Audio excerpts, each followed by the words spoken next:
All right, I'm gonna do a movie review on Wakanda Forever, Black Panther Part 2. But I'm gonna call this Weak Conda.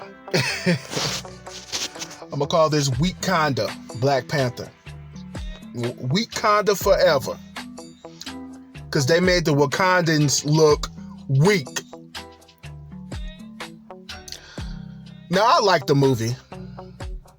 From a scale of 1 to 10, I'm gonna give the movie an 8. The cinematography was great. The acting was superb. The CGI was better than the first one, way better. The movie looked fantastic. And the way they paid tribute to Chadwick Boseman, it was wonderful. But I didn't like the way they changed Namor, or Namor, as he say. They gave him a Aztec, Mayan, Mexican heritage, and they changed Atlantis to Talocan, because of Aquaman, so they changed it. They didn't want to be like Aquaman. So, I give them that. They didn't want to be an Aquaman ripoff with the same underwater nation, Atlantis. They didn't want to be the same as Aquaman, so they gave him a Mayan, Aztec background, which is okay. Okay, I'll give him that. But when Talocan infiltrated Wakanda, they made the Wakandans look very weak. The Wakandans didn't have no type of Black Panther to save them at the beginning or the middle, second act. So Shuri became the Black Panther by making a synthetic heart-shaped herb with a 3D printer. Okay. That's kind of far-fetched, but okay, I'm going to ride with it. I'm going to roll with it. Because Killmonger burnt up all the other heart-shaped herbs. Okay, I'll give him that. I'm just skipping through the movie to the good parts. Shuri takes the synthetic heart-shaped herb. They pour it down her mouth, and she sees Killmonger. She didn't see her brother. She didn't see her mother, because the queen had got killed by Namor. He threw her like a water bomb and flooded the throne, the little area where the throne was. And she tried to save Riri Williams, the black female Iron Man, Ironheart. And she ended up drowning. But she saved Riri Williams. So instead of Shuri seeing her when she took the heart-shaped herb, when they go to the ancestral plane, she saw Killmonger. And what a cameo that was. Because I didn't think Killmonger was going to be in this movie, and he was in this movie. And that was my favorite part of the movie, when Killmonger was talking to Shuri. Shuri wanted to burn the whole world, and Killmonger was letting her know, you might as well do it. She's more like Killmonger than she is anybody else. Which I love that part. Because to me, Killmonger is the real Black Panther. He's the real one. Even though Chadwick Boseman died, I still believe Killmonger is the real Black Panther. He should be the real Black Panther. But, I digress. But, she ends up talking to Killmonger, and Killmonger was telling her, hey, you go ahead and make the world burn, basically. And she was going to kill Namor. She had a chance to kill him, and she didn't. She turned the other cheek. Just like T'Challa did in the first movie. He turned the other cheek. Well, he did that in Captain America Civil War, when Baron Zemo dressed up like the Winter Soldier and killed his father, T'Chaka, in a bomb. But at the end of Captain America Winter Soldier, Civil War, he ended up letting Baron Zemo go. Because Baron Zemo was going to kill himself. And T'Challa had a chance to kill him, but, Zemo was going to kill himself, but, he stopped Zemo from killing himself so he can put him in jail. So he turned the other cheek. This movie, Shuri turned the other cheek and didn't kill no more like she was supposed to. She was taking advice from M'Baku, telling her that it might be an eternal war between the Talokan and the Wakandans. And to me, M'Baku, he said some real stuff, but he sounded like a coward. He sounded scared that he didn't want to fight a war eternally, which is cowardly a little bit. You see, I like the Black Panther movies because, it shows black people in a positive light. We're not drinking, we're not smoking, we're not twerking, we're not doing no stupid stuff. We're doing stuff that's constructive. They had positive characters in this movie. Shuri, she's a scientist. Riri Williams she's something like a scientist herself. She made her own suit. She's like a black female version of Tony Stark, basically. She's just as smart as Tony Stark. She goes to the same MIT college as Tony Stark did. So she following the footsteps of Tony Stark, whether she is or she's not, but she's getting compared to that. That was a good aspect of the movie. They brought her in. I like that. Shows black people in a positive light. What I didn't like about the movie is that they had a lot of agendas going on. They had a LGBTQ agenda going on at the end of the movie with the Dormalaje. I forgot the girl's name. It was two women. I didn't like how they crowbarred that into the movie. It was at the end, the third final act of the movie. It was at the very end of the movie. I didn't too much care for that. They could have left that without. And Shuri made a truce with Namor, and the Talokan and Wakandans was fighting in the middle of the ocean, the Atlantic Ocean, I believe. Try to make it like a minority coalition type of thing going on with the Talokan and the Wakandans, like a black and brown type of coalition. I didn't like that because there is no coalition.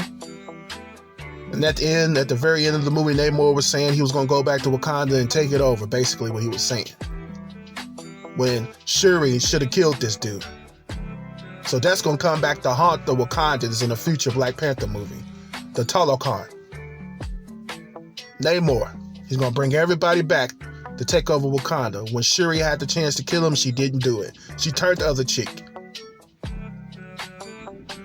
She was trying to be like her brother instead of being like Killmonger, because Killmonger would have killed Namor. They made the Wakandans look weak. The name of the movie should be Wakanda. Not Wakanda, but Wakanda. They made these people look very weak, very cowardly. And Wakanda is supposed to be a strong nation. The underwater Mayans, the Aztecs, Mexicans, wherever you want to call them, they came in there and just ran roughshod all through Wakanda. Just took it on over. Just like that. And the Wakandans didn't have enough military to fight these underwater Aztec, Mayan, whatever you want to call them. And then on top of that, the Talokan has some vibranium at the very bottom of the ocean. So they didn't just took Wakanda's whole reason for existence with the vibranium. So not only that you ain't got to go to Wakanda to get no vibranium, you got to go to the 100 miles deep of the sea to get that. Okay. I ain't like the way they took that away from Wakanda. I ain't like that. They just took that away from them, just like that. Oh, we ain't got to go to Wakanda to get no vibranium. All we got to do is go down all the way to the depths of the sea, 100 miles, 100 meters, or whatever, all the way at the bottom. That was crazy. I ain't like that.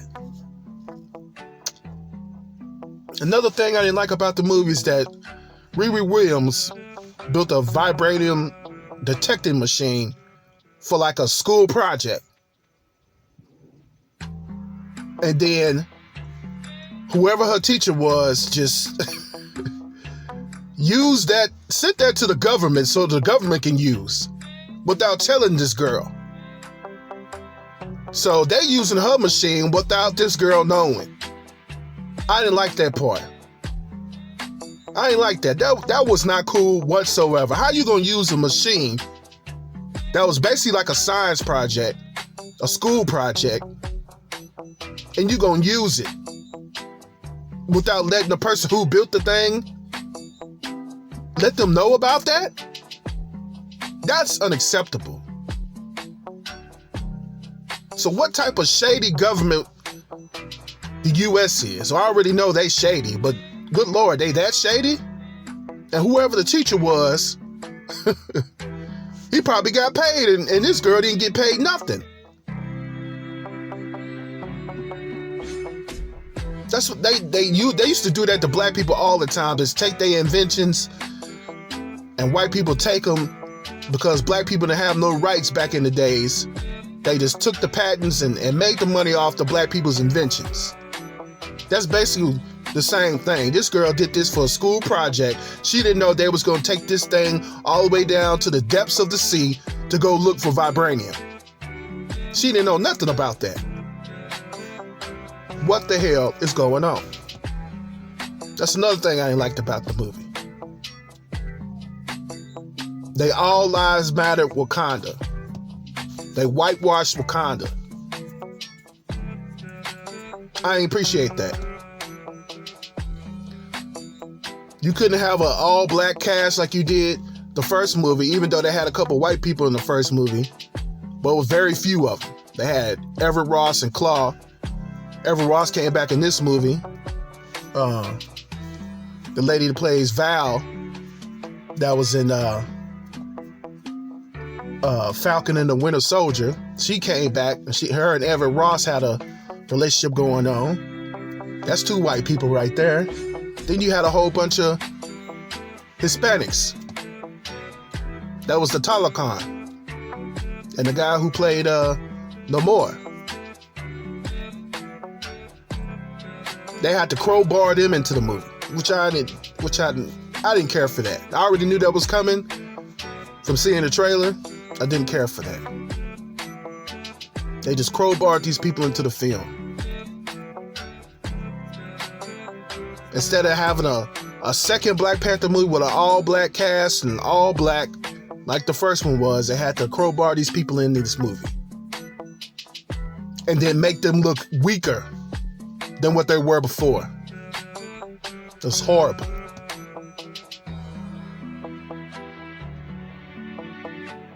Like I said, they make the Wakandans look very weak. Without no Black Panther, they weak. Weak as I don't know what. Just weak. All that military force they got couldn't stand a chance against these underwater Aztec Mayan folks. The Talokan. Disgraceful. But the post-credit scene of the movie shows Nakia with T'Challa's son, Toussaint. That was touching. That was nice. So he's going to be the next Black Panther. He's going to take over when he gets older. So that's cool. That's another way to cast a new Black Panther without, going to get a whole nother actor to take Chadwick Boseman's place, which is cool. Okay, that's a good route to go. That's a good route to go. But I hope he don't, be like T'Challa or be like Shuri. I hope he's like Killmonger.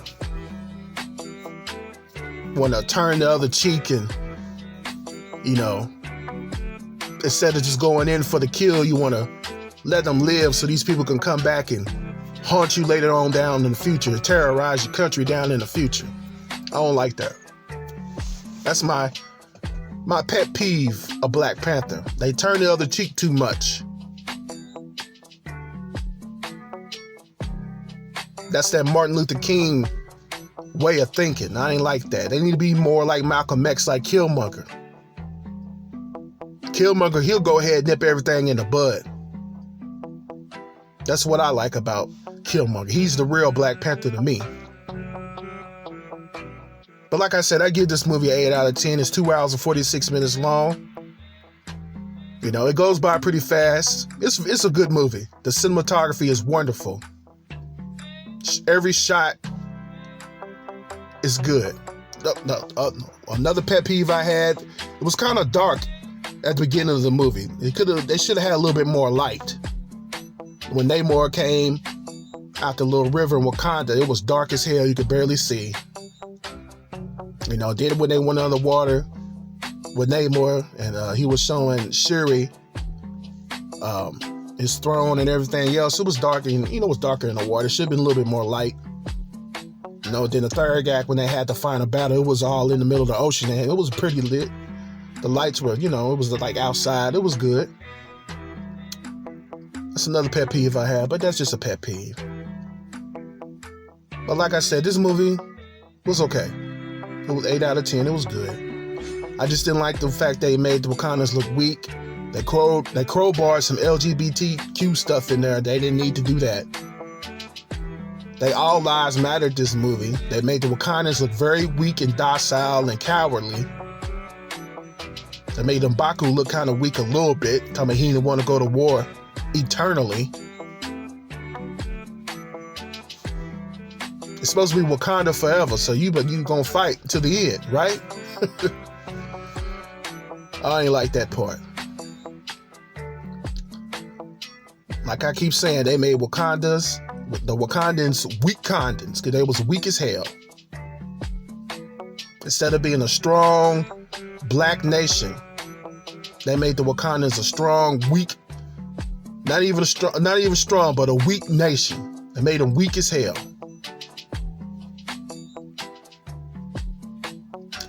And I never heard anybody even say anything about how weak the Wakandans look in this movie.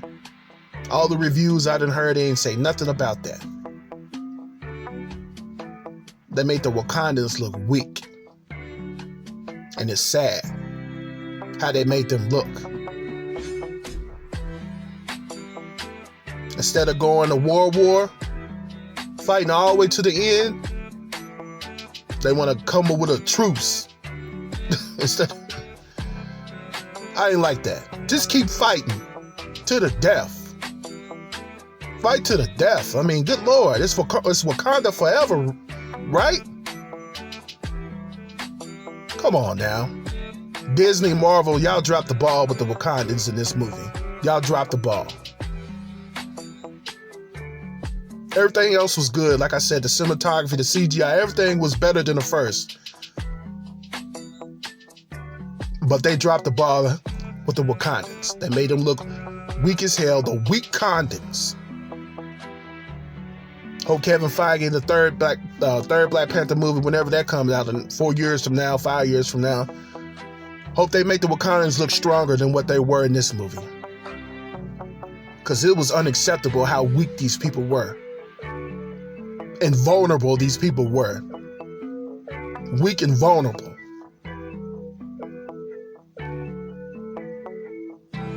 But that's been my review of Wakanda Forever, Black Panther 2, as I like to call them, Wakanda Forever. All hail to the real Black Panther, all hail to the God King, Mo Gilly, Mo the God King, and all hail to the real Black Panther, Killmonger. All hail King Killmonger. Church, tabernacle, and preach. I'm a holler.